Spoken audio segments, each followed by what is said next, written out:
के जो झोपड़े परसों के दिन तोड़े गए, वो कोर्ट का क्या आदेश था और आपसे एक्चुअल क्या कहा गया था कोर्ट ने आपको तोड़ने के बारे में?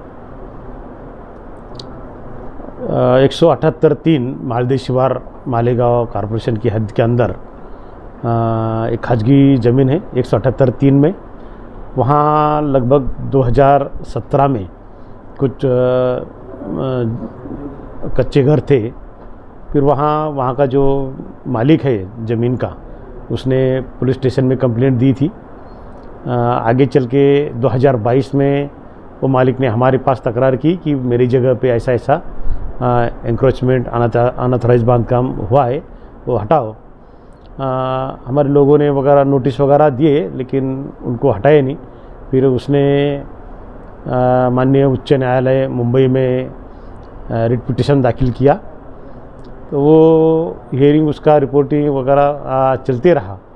लेकिन 27 जनवरी 2025 को कोर्ट ने एक आदेश किया कि भाई अभी तक कॉरपोरेशन ने वो अनधिकृत स्ट्रक्चर्स एंक्रोचमेंट्स हटाए नहीं, तो आने वाले 3 महीने में कमिश्नर ने जो अभी तक कार्रवाई की उसका रिपोर्ट कोर्ट में एफिडेविट के द्वारा दाखिल करना और खुद पर्सनली कमिश्नर ने यहाँ हाजिर रहना कोर्ट में। फिर उसके बाद मैं वो 24 अप्रैल के पहले दाखिल करना था, लेकिन मैं रजे पे था 18 अप्रैल से। और हमारे लोगों ने भी जैसा वहाँ डिपार्टमेंट आते हैं, टाउन प्लानिंग प्रभाग कार्यालय क्रमांक 4, हमारा लॉ ऑफिस, उनसे उतनी कार्रवाई नहीं हुई। और उन्होंने मेरे कान में भी सीरियसली ये डाला नहीं कि भाई कोर्ट का ये स्ट्रिक्ट ऑर्डर है, इससे वो वहाँ कार्रवाई नहीं हुई। फिर कोर्ट ने 28 तारीख को इसकी हियरिंग रखी थी और वहाँ उन्होंने कहा कि भाई कमिश्नर ने क्या क्या क्या है उस तो पर्सनली हाजिर रह के 30 तारीख को एफिडेविट करना है। हालांकि मैं छुट्टी पे था 30 तारीख को, फिर भी मैं ज्वाइन हुआ और मैंने कोर्ट में हाजिर रह के उनको बताया कि भाई मैं 26 मई तक अतिक्रमण या फिर वो जो अनऑथराइज्ड स्ट्रक्चर है वो निकालूंगा। लेकिन कोर्ट माना नहीं कि भाई अब तक तुमने बहुत टाइम लिया और अगर आप कार्रवाई नहीं करते हो तो हम गवर्नमेंट को आपके खिलाफ मालूमात दे देंगे कि भाई कार्रवाई नहीं होती, तो एक तो कार्रवाई करो या फिर हम रिपोर्ट भेज देंगे। तो ये 28 तारीख या 30 तारीख को ऐसा आदेश हुआ था।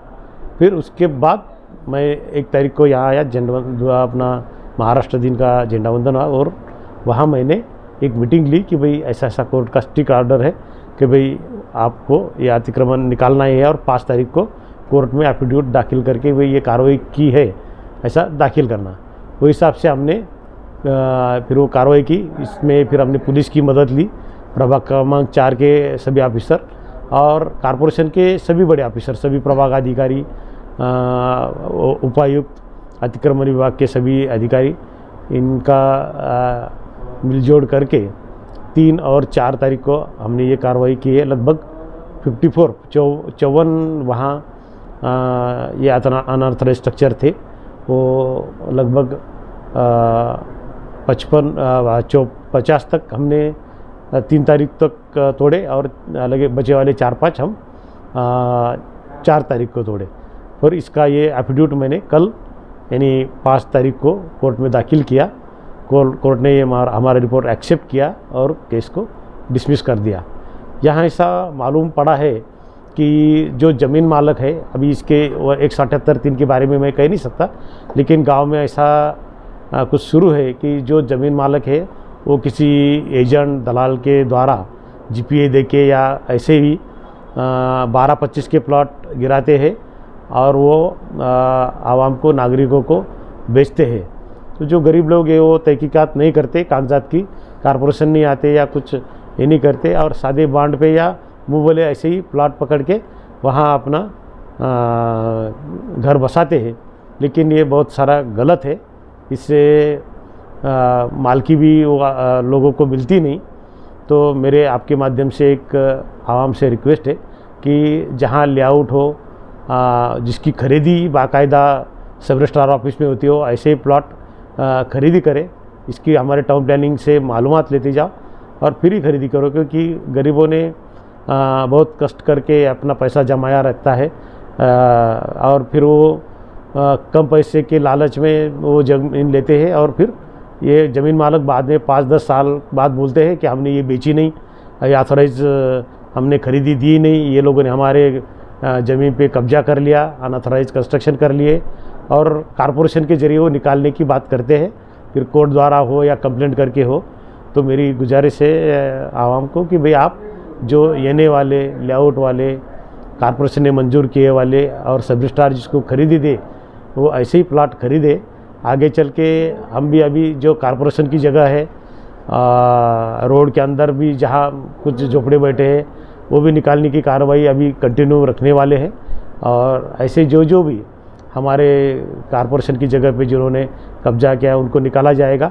यहाँ जिन्होंने एफिडेविट करके दिया, नोटरी करके या कैसे भी, तो इसमें जो भी लोग शामिल हैं उनके ऊपर भी कार्रवाई करने का हम सोच रहे हैं, ताकि आगे चल के गरीब लोगों को धोखा ना हो जाए। तो हम नागरिकों के साथ में हैं, लेकिन नागरिकों ने, आवाम ने ये देखना चाहिए कि ये प्लॉट सही है या नहीं, और उसके बाद तहकीकात करके ही खरीदी करनी चाहिए। तो आगे चल के ऐसा हम नहीं होने देंगे। हर एक प्रभाग में हम 2-4 बोर्ड ऐसे लगाएंगे उर्दू में कि भाई 12-25 के प्लाट मत खरीदो, जो रियल प्लाट है एनए वाले हैं जिसका खरीदी सब रजिस्ट्रार ऑफिस से होती है वही खरीदो। ऐसे हम बोर्ड लगाएंगे और प्रभाग अधिकारियों को भी बोलेंगे कि ऐसी कभी बात होती है तो आप हमें इत्तला कर दो कारपोरेशन को मेन ऑफिस में, और उनके ऊपर कार्रवाई की जाएगी। अभी तक जो हमारे प्लाट है खुद के कारपोरेशन के, वहाँ जहाँ भी ऐसे बेकायदा अनऑथराइज स्ट्रक्चर है वो भी गिराने की कोशिश हम जारी रखेंगे आगे चल के। और इसमें फिर जो भी दलाल होंगे या नोटरी जिन्होंने करवा दी उनके ऊपर भी कार्रवाई करने की सिफारिश हम पुलिस को करेंगे, उनके ऊपर भी कार्रवाई हो जाए। फिर गांव में भी जो लोग इन अनऑथराइज स्ट्रक्चर को रहने दो, तोड़ो मत, गरीब है, ऐसा है, इन्होंने नोटरी करके खरीदी है, तो ऐसा जो भी उनको साथ देंगे हम उनका भी थोड़ा रिकॉर्ड हमारे पास रखेंगे, क्योंकि आगे चल के इलेक्शन में जो अनऑथराइज कंस्ट्रक्शन करता है या अनऑथराइज स्ट्रक्चर करने के लिए, इंक्रोचमेंट करने के लिए किसी को बढ़ावा देता है तो उसको इलेक्शन लड़ा या नहीं जाता, उसका फॉर्म रिजेक्ट हो जाता है, अवैध हो जाता है। तो इनके लिए भी ये मैं सोचा था कि उनको भी ये मालूमात दे दूँ कि जो भी कोई अनऑथराइज कंस्ट्रक्शन को या इंक्रोचमेंट को बढ़ावा देगा उनका रिकॉर्ड हमारे पास रखा जाएगा। और आगे चल के इलेक्शन में कभी वो खड़ा रहना चाहते हैं और फॉर्म भरते हैं तो फॉर्म रद्द करने के लिए, अवैध करने के लिए वो रिकॉर्ड हम निवडणूक अधिकारी के पास दे देंगे।